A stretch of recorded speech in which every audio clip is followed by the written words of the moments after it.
palavra de Deus para nós nesta noite vem em alguns textos.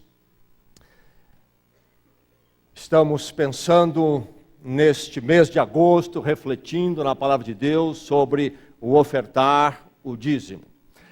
Nossa igreja, no dia 7 de setembro, esta igreja aqui completa 80 anos, aqui em Bragança, 80 anos. Começou, então, décadas atrás, quando o panorama social era bem diferente do que temos hoje.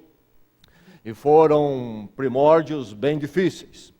Mas as gerações passadas, em tempos muito mais desafiadores, e quando a igreja era um grupo reduzido, pequenino, foi valente, foi fiel. E cabe a nós, então, verificar que nós, neste momento, nesta geração, que recebemos do passado uma obra com fidelidade, possamos viver a nossa fidelidade e transmitir para a próxima geração, então, com fidelidade o que nós recebemos.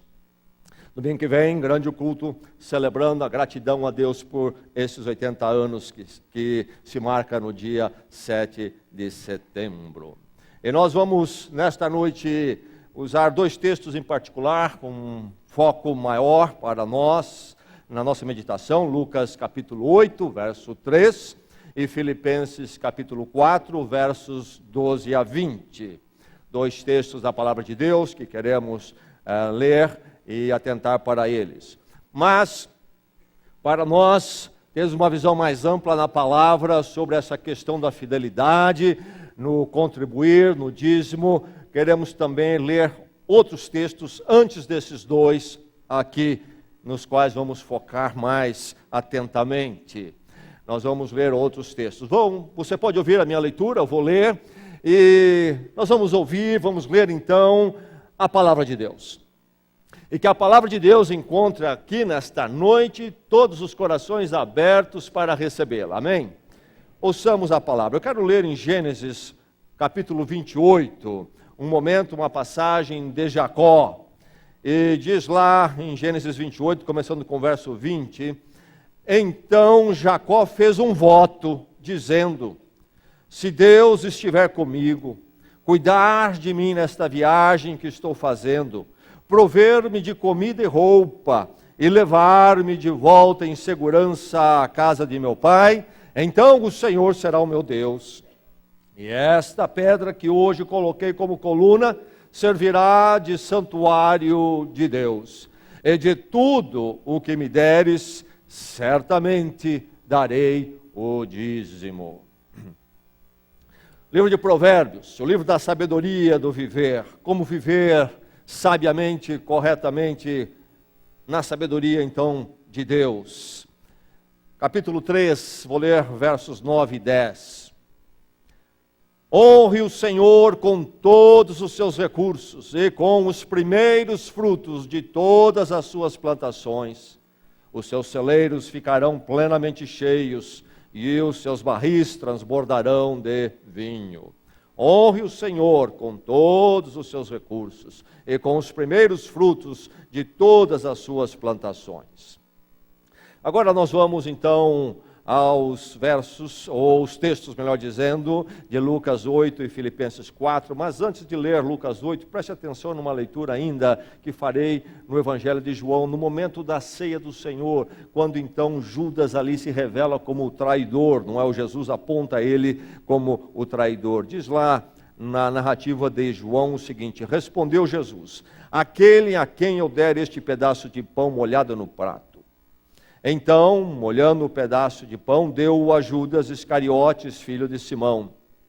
Então logo Judas comeu o pão, Satanás entrou nele. O que você está para fazer, faze depressa, disse-lhe Jesus. Mas ninguém à mesa entendeu porque Jesus lhe disse isto, visto que Judas era encarregado do dinheiro. Alguns pensaram que Jesus estava lhe dizendo que comprasse o necessário para a festa da Páscoa ou que desse algo aos pobres. Assim que comeu o pão, Judas saiu e era noite. Então, nós percebemos aqui que Judas era o tesoureiro do grupo de Jesus, da obra de Jesus, visto que Judas era encarregado do dinheiro. há outras referências sobre essa atividade dele, inclusive referências não muito nobres, como que ele conduzia essa administração. Mas aí está, então, no grupo de Jesus havia este encarregado de administrar as finanças. Agora, então, Lucas capítulo 8, no Evangelho de Lucas. Vou ler a partir do verso 1 e vou até o verso 3. Depois disso, Jesus ia passando pelas cidades e povoados, proclamando as boas novas do reino de Deus. Os 12 estavam com ele. E também algumas mulheres que haviam sido curadas de espíritos malignos e doenças. Maria, chamada Madalena, de quem havia saído 7 demônios. Joana, mulher de Cusa, administrador da casa de Herodes. Susana e muitas outras. Essas mulheres ajudavam a sustentá-los com seus bens. Essas mulheres ajudavam a sustentá-los com os seus bens. Agora, a carta do apóstolo Paulo à igreja na cidade de Filipos, lá na Grécia. O apóstolo Paulo estabeleceu uma igreja na cidade de Filipos. Atos capítulo 16 narra isso. Depois, então, temos esta carta que ele escreve àquela igreja, enviando algumas orientações. E no capítulo 4, então, já são as considerações finais desta carta. Filipenses 4, verso 12 até o verso 20. Sei o que é passar necessidade, sei o que é ter fartura. Aprendi o segredo de viver contente em toda e qualquer situação, seja bem alimentado, seja com fome, tendo muito ou passando necessidade, tudo posso naquele que me fortalece. Apesar disso, vocês fizeram bem em participar de minhas tribulações. Como vocês sabem, Filipenses, nos meus primeiros dias no Evangelho, quando parti da Macedônia, nenhuma igreja partilhou comigo no que se refere a dar e receber, exceto vocês. Pois, estando eu em Tessalônica, vocês me mandaram ajuda, não apenas uma vez, mas 2, quando tive necessidade. Não que eu esteja procurando ofertas, mas o que pode ser creditado na conta de vocês. Recebi tudo, e o que tenho é mais que suficiente. Estou amplamente suprido, agora que recebi de Epafrodito os donativos que vocês enviaram. São uma oferta de aroma suave, um sacrifício aceitável e agradável a Deus. O meu Deus suprirá todas as necessidades de vocês, de acordo com as suas gloriosas riquezas em Cristo Jesus. A nosso Deus e Pai seja a glória para todos sempre. Amém. Estou plenamente suprido agora que recebi de Epafrodito os donativos que vocês enviaram. São uma oferta de aroma suave, um sacrifício aceitável e agradável a Deus. O meu Deus suprirá todas as necessidades de vocês.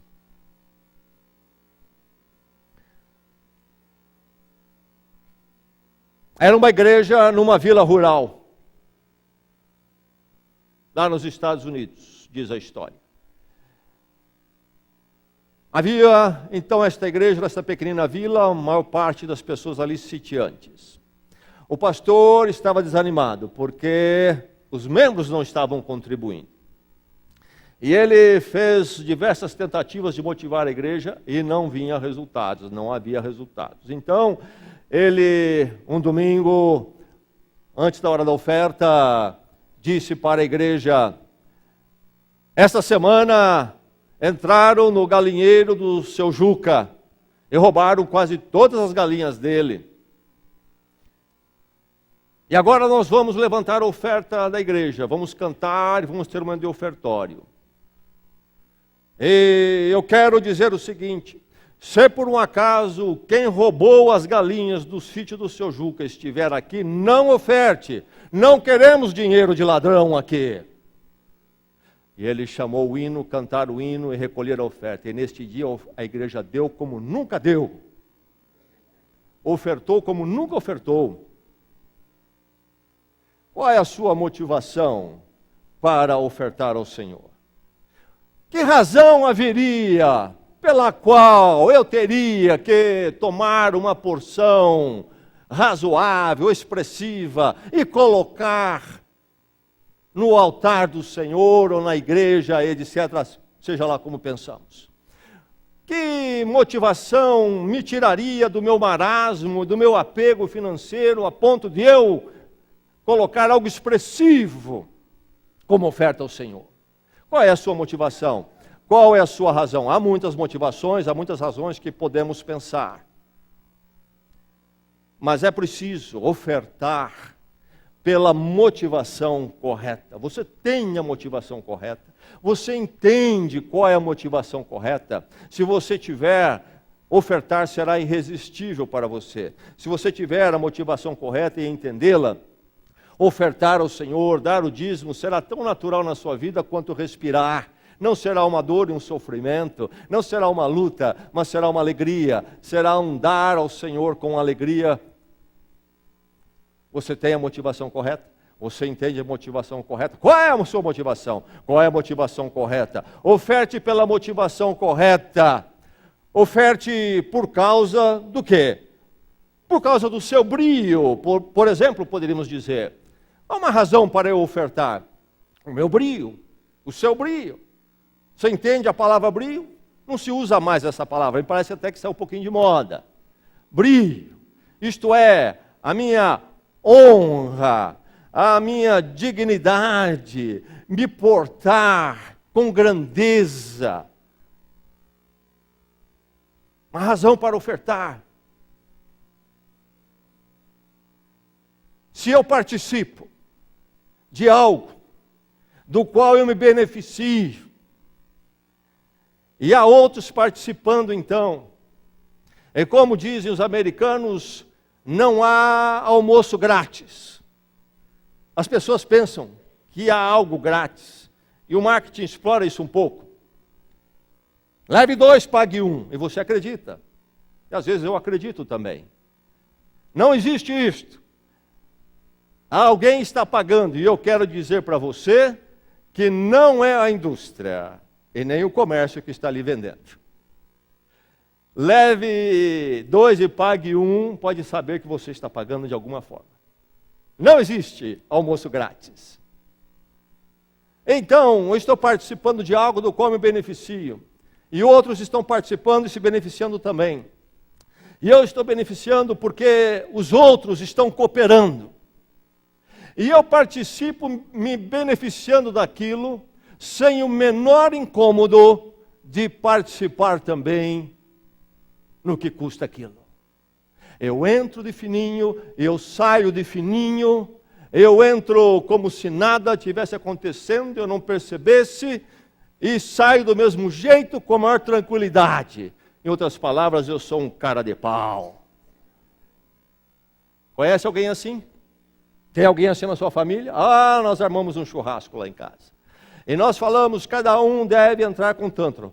Eu compro a carne, vamos dividir o preço da carne, você tanto, você tanto, você tanto. E lá entre esses todos os participantes, tem aquele que diz que vai dar depois, e ele vem, e ele come bem, e ele, depois que comeu, ele devagarzinho diz tchau, e vai embora, e faz de conta que não entendeu, faz de conta que não lembrou, que tinha que pagar, e sai de barriga cheia. Conhece alguém assim? Falta brio, não precisa cobrar. Eu sou uma pessoa que no caráter cristão tem brio, dignidade, honra. Represento o quê? O nome de Cristo em todas as coisas. Ninguém precisa me cutucar. Ninguém precisa ficar arrancando dinheiro de mim naquilo que é devido. Eu entendo que eu devo participar daquilo que me beneficia. Eu devo participar no sustento, na cooperação. E aí eu entro na igreja bela e bonita, eu saio da igreja bela e bonita, e não dou nada, ou dou algo que parece uma esmola, e não percebo nada. Sabe? Há muito tempo eu entendi algumas coisas. Quando eu chego, por exemplo, àquele portão da nossa entrada, e eu vejo aquele portão, ano após ano, que não enferruja, eletrônico. Eu sei que aquilo custa dinheiro. Aquilo não fica assim, não surge assim, sozinho. Custa dinheiro. Já li. E eu me beneficio destas coisas. Beneficio e faço de conta que não entendi que eu devo participar. Brio. Uma razão para dar, uma razão para contribuir. Mas deixe-me dizer que esta não é uma razão em si suficiente. Alguns têm brio, outros não. É interessante ver em Filipenses 4 que o apóstolo Paulo diz: nenhuma igreja partilhou comigo no que se refere a dar e receber, exceto vocês. Algumas igrejas ali não estavam tendo brio. Elas foram fundadas pelo apóstolo Paulo, receberam o evangelho do ministério dele, mas não queriam participar do dar e receber. Receberam do Senhor através de Paulo, mas não participavam da obra. Mas os filipenses não, eles tinham brio, diz Paulo, eles participavam. Então, meu irmão, minha irmã, brio é uma razão, mas não é a razão primeira, nem a razão que me levaria a contribuir, especialmente do ponto de vista bíblico. Eu não daria dinheiro para a igreja somente por causa de brio. Possivelmente, se fosse essa razão, eu não buscaria me beneficiar de nada da igreja, não apareceria na igreja, não me tornaria membro da igreja, porque criar uma dívida na minha vida só pelo brio, vou para outra atividade, vou fazer outra coisa, não preciso da igreja. Mas o brio deve fazer parte, sim, do caráter cristão. Eu contei alguns domingos atrás, que domingo pela manhã vi um membro da igreja sentado sozinho, que eu não cumprimentava há um bom tempo, não tinha tido oportunidade, e passando então por ele, até me desviei um pouquinho das cadeiras no caminho para cumprimentar esse membro, e esse membro estava preenchendo o seu envelope de contribuição, preparando o dízimo para entregar. Um membro que é chefe de casa sozinho, tem uma casa, mas não cônjuge, não tem transporte próprio, colocando no altar do Senhor o seu dízimo. E lá vem o membro com o seu carrão, e entra no estacionamento belo e bonito, e estaciona, e vai embora, e nada faz, ou se faz o mínimo. Falta brio. Que Deus nos dê brio, amém? É feio não ter brio, é ou não é? Vamos ensinar isso para os nossos filhos. Por causa do seu brio, uma motivação correta. Mas precisamos ir muito mais longe que isto. Qual a razão? Qual a motivação correta para ofertar e contribuir? Para custear as despesas. Há despesas. A Igreja de Jesus Cristo está inserida no mundo. E ela também tem suas despesas. A Igreja de Jesus Cristo não está à parte do dinheiro. Algumas pessoas têm uma ideia de Jesus Cristo como mais ou menos um monge, isolado numa montanha, num monastério, alguma coisa assim. Não, Cristo estava na realidade do mundo. Ele orou, inclusive, para que nós não fôssemos tirados do mundo. E estar no mundo envolve finanças. A Bíblia fala mais sobre finanças do que sobre amor e oração. Porque nós temos dificuldade com isso e precisamos entender essas coisas. É preciso custear as despesas. Diz o texto de Lucas o quê? Essas mulheres que tinham sido beneficiadas pela obra de Cristo, essas mulheres custeavam ou ajudavam a sustentá-los com os seus bens. Como é que Cristo e os seus apóstolos faziam aquele ministério todo? Andavam, iam para Jerusalém, iam para Galiléia, Judéia, ia de cidade. Como é que eles faziam? Essas mulheres os acompanhavam em grande parte do ministério também, e elas tinham recursos e os sustentavam. Isto mesmo, Jesus Cristo, Filho de Deus. Eu pensava que Jesus tinha uma maquininha no céu de fazer dinheiro, de vez em quando Deus mandava para ele um pacote, que era assim. Não, meu irmão, não é desse jeito. Deus nos chama para recebemos de graça, e porque nós recebemos de graça, nós agora sustentamos para que outros recebam também. Há uma despesa. Cada vez que nós entramos no nosso banheiro aqui, há despesa. Cada vez que sentamos nesta cadeira, ela está limpa e no lugar. Isto custou, meu irmão, isto custou. Há muitas despesas. Eu poderia ir aqui e lhe falar Todas as despesas que nós temos no nosso orçamento e balancete mensal, muitas despesas, muitos itens, custa bastante. Um pai que não era um crente muito firme foi à igreja com seu filho de 10 anos. E então chegou a hora da oferta no culto, e lá, então, nos Estados Unidos passavam umas bandejas, em vez de se trazer na frente assim. E quando então estavam cantando e saíram as pessoas com as bandejas, passando para que as pessoas colocassem oferta, o pai do menino, que tinha um bom emprego, enfiou a mão no bolso, tirou 10 reais e colocou na bandeja. O filho do lado viu aquilo. Terminou o culto, foram embora. Estão no carro, o que esse pai tem para dizer? Uma porção de crítica. Criticou o sermão, criticou o pastor, não está bom, precisa melhorar aquilo lá. Criticou a música. E quando o filho foi ouvindo aquelas críticas, de repente o filho interrompeu e disse: mas o que é que você quer, pai, com 10 reais? Há despesas. Há uma razão, uma motivação para eu contribuir? Espero que sim. Junto com o meu brio, isso deve me levar à contribuição. Mas nós não contribuímos só porque dá despesa. A melhor coisa que faríamos é sair desse negócio que dá despesa. Por favor, me desligue da igreja, não vou aparecer mais aqui porque que eu quero mais uma despesa na minha vida. É preciso ir mais longe. Sim, nosso brio, porque a despesa, mas a motivação precisa chegar naquele ponto quando eu contribuo, porque quero expressar a gratidão. Você contribuir para expressar a sua gratidão. Jacó disse a Deus: é de tudo que me deres, certamente te darei o dízimo. Meu irmão, Deus te deu alguma coisa nesse mês, como é que você viveu? E se você ouvir ou ler lá o texto, ele diz: se você me der roupa, me der comida. Ele não disse: me der uma chácara, se me der o carro do último modelo. Se me deres roupa e comida, de tudo que me deres, certamente lhe darei o dízimo. Gratidão. Que palavra bonita.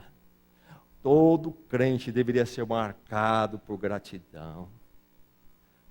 Já há algum tempo eu tenho uma disciplina na minha vida, quando eu acordo, nos primeiros pensamentos, eu procuro dizer assim: ó Deus, obrigado por esse dia que eu vejo e pela saúde que eu tenho e posso levantar dessa cama.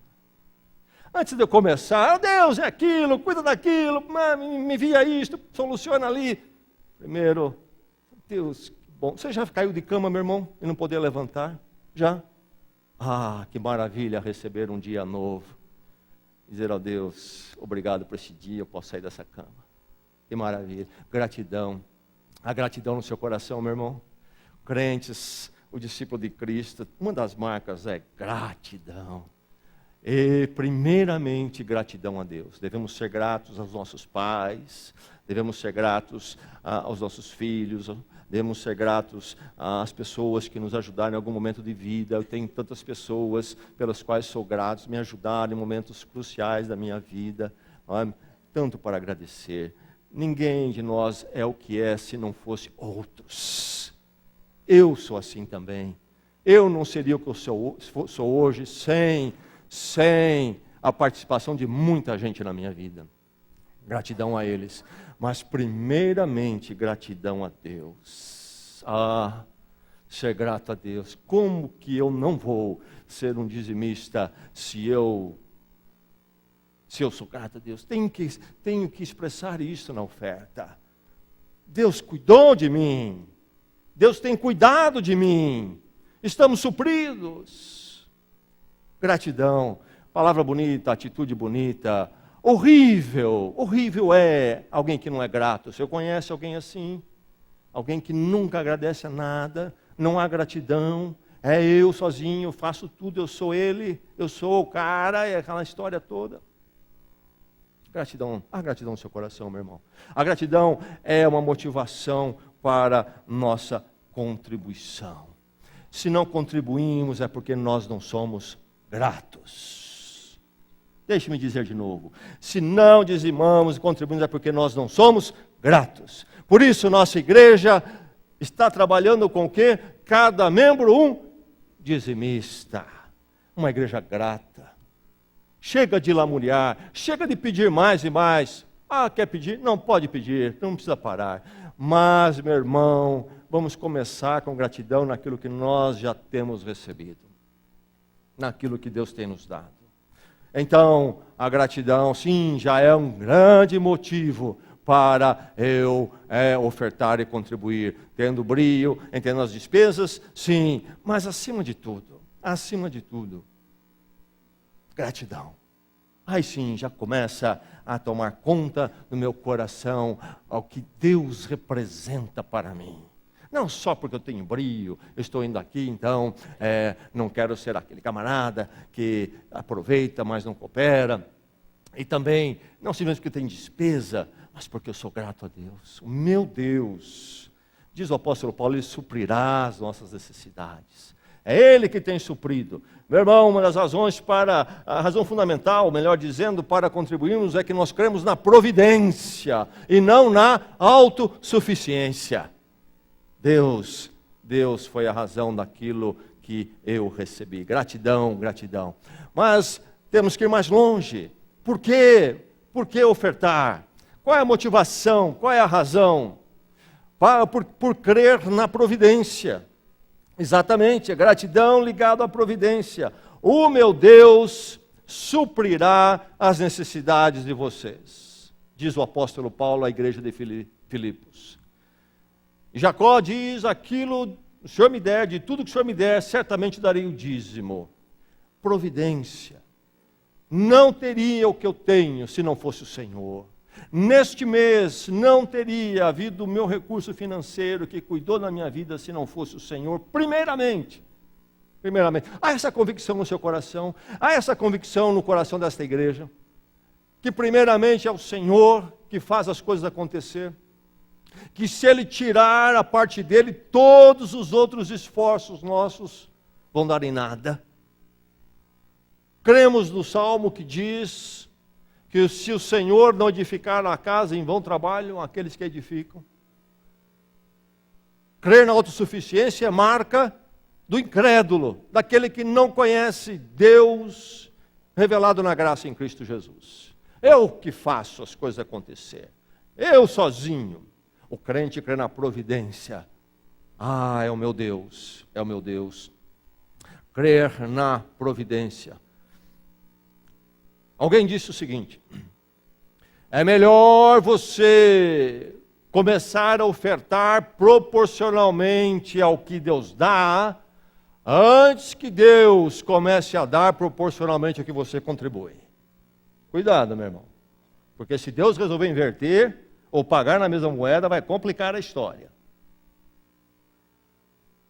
Mas a Bíblia nos lembra como Deus, na sua providência, é gracioso, que até o ímpio é abençoado na providência dele. Não reconhece, mas é. O sol nasce para todos. É a providência de Deus. Qual a diferença minha do ímpio? Ele é beneficiado e eu também. Qual a diferença? É que eu reconheço, ele não. Por isso eu oferto. Por isso o meu dízimo. A providência do Senhor. Cada membro, um dizimista. Como é que nós fazemos isto? Primeiro o Senhor, aquele que provê. Minha vida passa a ser organizada pelo Senhor, inclusive minhas finanças. Eu passo a ser alguém que trabalha com um orçamento sábio, feito diante de Deus, onde então, primeiramente saio do Senhor e depois eu me adequo, eu me planejo com aquilo que não é do Senhor. Não vou reter aquilo que é do Senhor. Não posso fazer isso, é do Senhor, não é meu. E então agora vou viver com aquilo que é meu, depois do que eu entreguei para o Senhor. E eu entrego primeiramente do Senhor, porque senão nunca sobra, não vai sobrar, sabemos disso. Então, por crer na providência que eu oferto. Gratidão, providência. E mais, motivação correta para contribuir, para entregar o seu dízimo.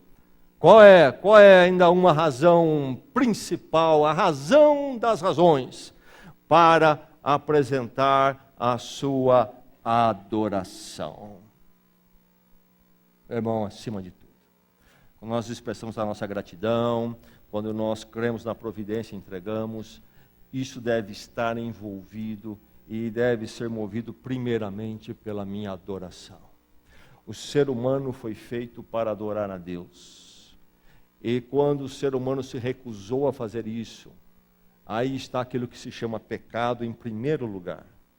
O ser humano se recusar a ser um adorador e a viver então adorando a si mesmo ou qualquer outra coisa que não é Deus.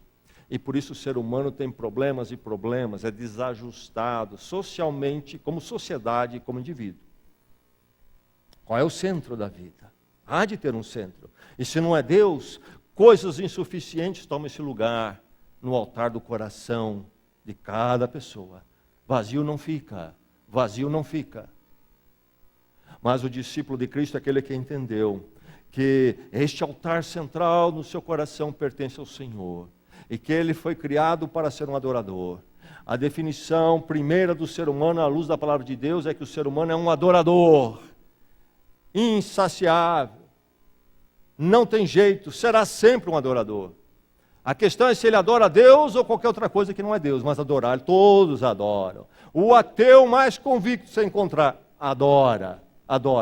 Se não adora a Deus, adora outra coisa. Todo ser humano é religioso. Todo ser humano é adorador. O discípulo de Cristo entendeu que não há nada que é adequado para ocupar a sua primeira adoração, o seu altar central, a não ser Deus. Eu sou um adorador. E aí é que eu encontro paz e significado para a vida. No todo. Por isso é que também com a oferta eu adoro ao Senhor. O apóstolo Paulo diz o que aos Filipenses? Que os donativos dele para sustentar aquela obra missionária dele eram o que esses donativos? São uma oferta de aroma suave, um sacrifício aceitável e agradável a Deus. Interessante. A igreja de Filipos mandou oferta para sustentar a obra missionária. Ah, transação financeira, não. Diz o apóstolo Paulo, ele vai buscar a linguagem dos sacrifícios que aconteciam no templo em Jerusalém, no altar, quando então o cordeiro era sacrificado, colocado sobre o altar. Ele vai dizer, esta oferta de vocês é um sacrifício aceitável. Aceitável diante de quem? De Deus. É um aroma suave. Como acontecia quando então o cordeiro era colocado no altar ali, aquela brasa, e subia então aquele cheiro. É um aroma suave, como que indo à presença de Deus. O que vocês me enviaram é este aroma suave, é um sacrifício aceitável, e mais, é agradável a Deus. Há momentos quando o povo de Deus oferece sacrifício no Velho Testamento e o sacrifício não é agradável a Deus, porque não é o sacrifício correto. Mas este que eles fizeram, diz o apóstolo Paulo, é um sacrifício agradável, agrada a Deus. Quando eu coloco no altar a minha oferta, o meu dízimo, diante de Deus, é a minha adoração, é o meu relacionamento com Ele. É eu dizendo quanto eu amo o Senhor, como Ele é precioso para mim, como Ele é central na minha vida, como Ele é o primeiro, como eu amo a Ele sobre todas as coisas, quando eu coloco no altar meu dízimo. Começo dos anos 80, lá nos Estados Unidos, tornou-se popular entre os crentes um adesivo para se colocar no para-choque do automóvel, em algum lugar visível. E esse adesivo dizia o quê? Se você ama Jesus, buzine. Isso se espalhou. Então, vira e mexe, você via numa esquina um fonfon, quá. Era crente encontrando com crente no semáforo. Começou a ficar um pouquinho comum, esse fonfon, quá. E vendeu-se muito adesivo. Eu estava pensando, se você ama Jesus, buzine, que adesivo interessante. Nós deveríamos fazer isso aqui, pessoal da livraria. Vamos mandar imprimir. Já pensou? Aqui em Bragança eu encontro com você na esquina ali, Fonfon, Bimbi, daqui a pouco a cidade começa a falar, que negócio é esse? A pessoa está buzinando nas esquinas, daqui a pouquinho alguém diz, olha, porque eles são crentes em Cristo Jesus, diz lá, olha, se ama Jesus, buzine, e começa uma buzina aqui, buzina ali, na Pires Pimentel, lá embaixo a Rua Lindóia, e na Praça Raul Leme, Fonfon, bom, ama Jesus? Ah, amo, então buzine, buzine, vamos fazer um adesivo desse, não seria muito interessante um adesivo desse? Não vamos fazer isso. Vamos fazer outro adesivo. Se você ama Jesus, dê o dízimo. Porque fonfon e quaquá até pato faz. É fácil. Vamos dizer se realmente nós adoramos ao Senhor e o que Ele significa para nós. Vamos expressar isso, meu irmão, porque discurso tem muito. Mas na hora do concreto, o discurso se esvazia. Nós gostamos de adorar a Deus, talvez, cantar louvores, mas quando chega às minhas finanças, tudo isso some. Será que é uma encenação? Será que é só uma viagem emocionalista, é um descarrego emocional que eu estou precisando? Ou é que no meu coração, no centro dele realmente, há uma adoração primeiro ao Senhor? E eu creio que não chegou lá ainda enquanto eu primeiramente não der ao Senhor. Quando eu faço isto, eu subjugo a idolatria do dinheiro na minha vida. Eu já disse que a palavra de Deus fala mais sobre ofertar e finanças do que sobre o amor e oração. Deus tem problema com dinheiro? Não, porque nós temos. É uma das últimas áreas a se render aos pés do Senhor. Como é difícil esta área da nossa vida se entregar ao Senhor. Dizem que quando Carlos Magno evangelizou lá a parte da Europa através do seu governo, alcançou uma tribo chamada dos francos, e disse que os francos, quando iam se batizar, eles faziam questão de levantar a mão assim. Então eles eram colocados debaixo d'água, mas só a mão não era. Por quê? Porque eles eram muito guerreiros, e eles queriam continuar matando. Então batizava tudo, o corpo todo, menos a mão. Nós precisamos talvez começar a pedir às pessoas que quando vão ser batizadas, naquele dia você pode vir com a roupa simples, vai molhar, mas não se esqueça de pôr a carteira no bolso. Nós vamos batizar a carteira também. É o último bastião em nossas vidas que resiste ao Senhor e acaba sendo a medida da nossa adoração. É verdade ou não é? Porque para nós, é algo com o qual nós temos muitos problemas. Então, quando eu entrego ao Senhor, eu subjugo a idolatria do dinheiro, eu venço. Finanças não é a primeira coisa na minha vida, é o Senhor. Isso acontece quando eu coloco no altar. Adoração. Eu adoro a Deus em vez do dinheiro. Mas também eu coloco Deus nas minhas finanças. Quando eu dou o dízimo, eu trago Deus para as minhas finanças. Eu passo a viver minhas finanças com o Senhor. O apóstolo Paulo diz, Ele suprirá todas as suas necessidades. Eu não trabalho mais com o que eu tenho, não tenho, mas eu trabalho sim com aquilo que Deus me dá. A minha perspectiva é outra. É outra. Deus haverá de cuidar de mim. Talvez vales virão. Talvez picos virão. Mas o Senhor cuidará de mim em toda e qualquer situação. Se a sociedade entrar, o país entrar em dificuldades financeiras, nós poderemos também ter os nossos cintos bem apertados. Mas o Senhor vai cuidar de mim aí. Eu conversava com o Sérgio ainda essa semana, e ele contando dramas que eles passaram lá em Cuba. E ele me dizendo, mas em tudo aquilo, Deus cuidou de nós. Deus cuidou de nós. Eu quero ter essa certeza. Então eu trago Deus para as minhas finanças. Para mim não é só uma questão, o Banco Central, o senhor Levi, mas o que Deus vai cuidar de mim. Eu começo a olhar o dinheiro de outra forma. Eu começo a olhar o dinheiro com muita sabedoria. Como é que eu gasto esse dinheiro que está nas minhas mãos? Deus chega ali. Tolices nas finanças desaparecem. Fazer aquilo que eu não devo desaparece. Gastar mais do que eu tenho some. Deus chega ali, sabedoria passa a existir nas minhas finanças. Não gasto mais do que eu tenho, eu recebo. Não entro nesses problemas. Mas a sabedoria vai mais longe. Quando Deus chega ali, eu também não gasto tudo que eu recebo. A prosperidade começa a chegar na minha vida. Porque eu não gasto tudo que eu recebo. Muda completamente. A adoração muda a minha vida. Muda a minha vida. O meu dinheiro está colocado debaixo de Deus. A minha adoração do Senhor. Isso muda as minhas finanças. E sabe, quando nós colocamos o nosso dinheiro debaixo do Senhor, eu creio que dificilmente todo o nosso ser não estará debaixo do Senhor. Eu creio que se nós conseguirmos colocar as finanças debaixo do Senhor, quase certo que todo o resto vai. É ou não é?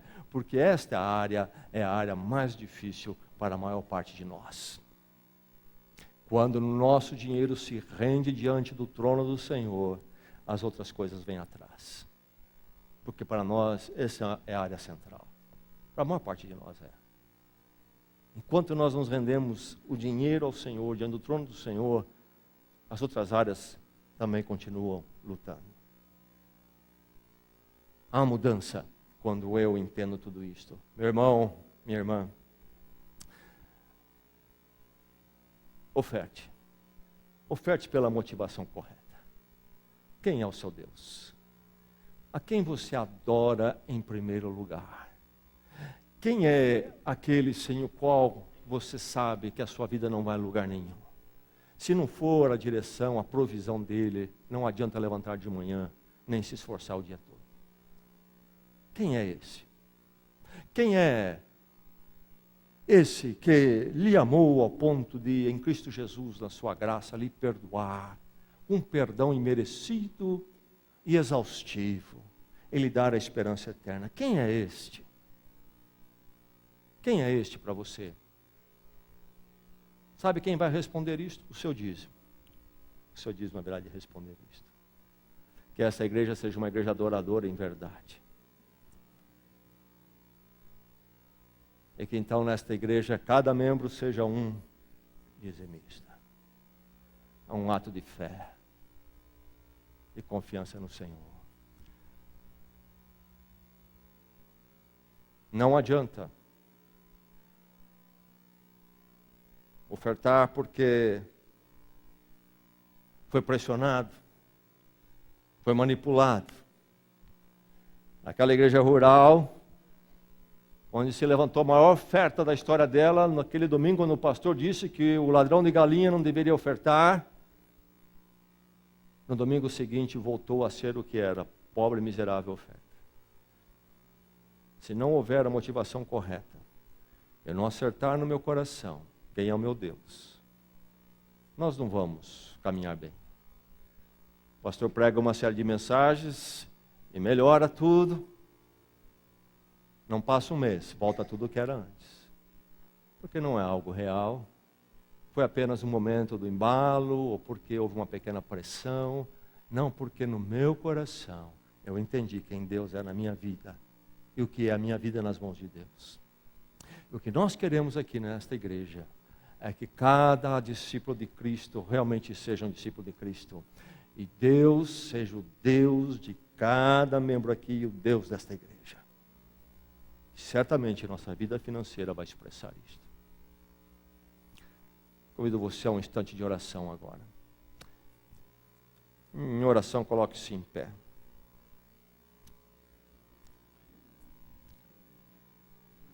Um instante para você com Deus, perguntar: ó Deus, sou alguém fiel? Há fidelidade na minha vida, Senhor? Não há, Senhor.